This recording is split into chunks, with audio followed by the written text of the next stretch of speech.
ಏನು ಹಾಸನ ಜಿಲ್ಲಾಧಿಕಾರಿ ಒಂದು ಬಂಗ್ಲೆ ಇದೆ, ಇದಕ್ಕೆ ಒಂದು ಇತಿಹಾಸ ಇದೆ, ಇದ್ರ ಬಗ್ಗೆ ಒಂದಿಷ್ಟು ಮಾತಾಡಿ.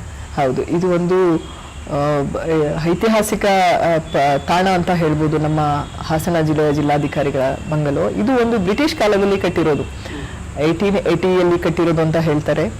ನಂತರ ಒಂದು ವಿಶೇಷತೆ ಅಂದ್ರೆ ಮೈಸೂರು ಮಹಾರಾಜರು ನಂತರ ದಿನಗಳಲ್ಲಿ ಹಾಸನಗೆ ಬರಬೇಕು ಅಂದ್ರೆ ಇಲ್ಲಿ ಬಂದು ಉಳ್ಕೊಂತಾ ಇದ್ರು.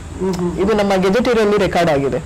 ಹಾಸನದ ಈ ಬಂಗ್ಲೋದಲ್ಲಿ ಅವರು ಉಳ್ಕೊಂಡು ಇಲ್ಲಿ 1 ವಾರ 15 ದಿನ ಸುತ್ತಮುತ್ತ ಪ್ರದೇಶಗಳಿಗೆ ವಿಸಿಟ್ ಮಾಡೋದು, ಟ್ಯಾಕ್ಸ್ ಕಲೆಕ್ಷನ್ ಬಗ್ಗೆ ರಿವ್ಯೂ, ಮತ್ತೆ ಇಲ್ಲಿನ ವರ್ತಕರ ಜೊತೆಲಿ ಜನಗಳ ಜೊತೆಯಲ್ಲಿ ಒಂದು ಇಂಟರಾಕ್ಷನ್, ಇದು ಎಲ್ಲ ಇಲ್ಲಿ ನಡೆಸ್ತಾ ಇದ್ರು ಅಂತ ಹೇಳಿ ನಮ್ಗೆ ತಿಳಿದು ಬಂದಿದೆ. ಸುಮಾರು 150 ವರ್ಷ. ಹೌದು, ತುಂಬಾ ಪುರಾತನ ಒಂದು ಬಂಗ್ಲೋ ಈಗ್ಲೂ ಇದನ್ನ ಇದೆ. ಅದು ಒಂದು ಹೆಮ್ಮೆ, ಹಾಸನದ ಇದೊಂದು ಹೆರಿಟೇಜ್ ಬಿಲ್ಡಿಂಗ್ ಅಂತ ಹೇಳಬಹುದು.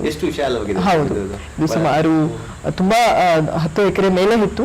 ಈಗ ಸ್ವಲ್ಪ ಬೇರೆ ಕಾರ್ಯಗಳಿಗೆ ಕೊಟ್ಟಿರೋದ್ರಿಂದ ಈಗ 6.5 ಎಕರೆ ಇದೆ. ಇದೊಂದು ಪ್ರವಾಸಿ ತಾಣ ಮತ್ತೆ ಹೆರಿಟೇಜ್ ಬಿಲ್ಡಿಂಗ್ ಆಗಿ ಘೋಷಣೆ ಮಾಡಿದ್ದೇವೆ. ಯಾಕಂದ್ರೆ ಇದನ್ನ ಇದು ಪಾರಂಪರಿಕ ತಾಣ ಆಗಿರೋದ್ರಿಂದ ಇದನ್ನ ಉಳಿಸ್ಕೊಳ್ಬೇಕಾಗಿದೆ.